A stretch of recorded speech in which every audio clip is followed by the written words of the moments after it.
So we moved to Riverside for a year while Dad was in Korea, and Riverside was it was a lot better in Illinois, and so I decided that I was going to make the best of it and just really enjoy that year while Dad was overseas. So one of the things I did was I continued with the Boy Scouts, and we had a really good and proactive leader there in Riverside, and we made camping trips all the time. I think every month we had a camping trip, regardless of the weather, and we did some great winter camps up in the mountains.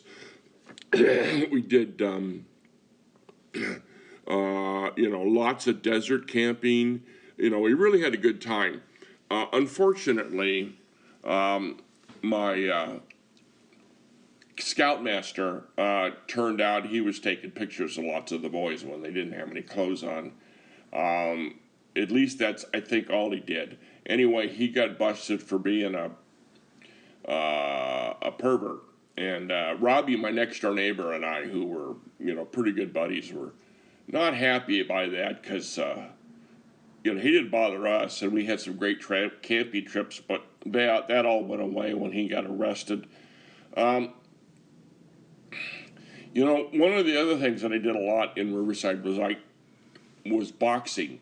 I'd set up a speed bag, and I had a punching bag, and I would work on those, during the day. I was trying to, basically just build up some muscles and get some coordination skills and that kind of stuff. I was a 8th grader, skinny kid, and so I thought this would work, and it was good. Well, Robbie, the next door neighbor, thought it was cool too, so he set up a ring in his backyard, and we would box. And I guess Robbie didn't feel he was any match for me at all, so he invited a buddy of his from school. Now, this buddy was a 9th grader and a lot bigger than me, and was known as kind of a tough guy.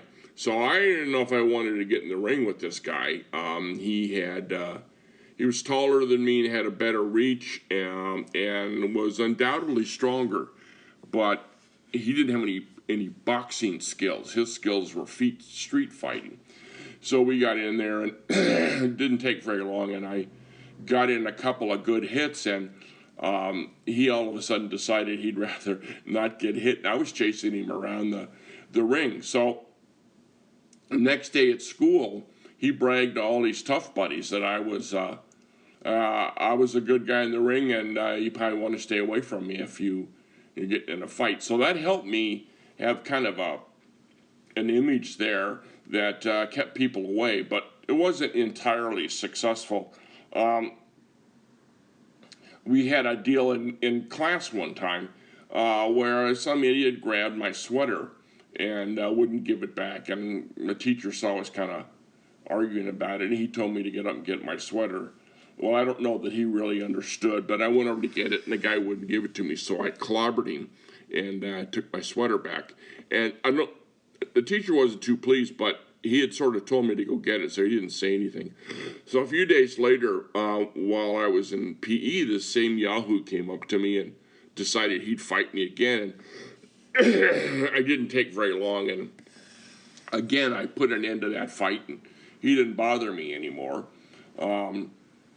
One other fight I had was a bunch of us were playing football after school, and I tackled one of the other guys who was a big black man, and his buddy didn't like the way I tackled him. It was kind of I don't know what was going on. Anyway, so I ended up getting in a fight with the guy that I tackled, and we got at it pretty good. And the fight was broken up by some other kids, some high school kids, but it was pretty obvious in my mind that I, won the fight.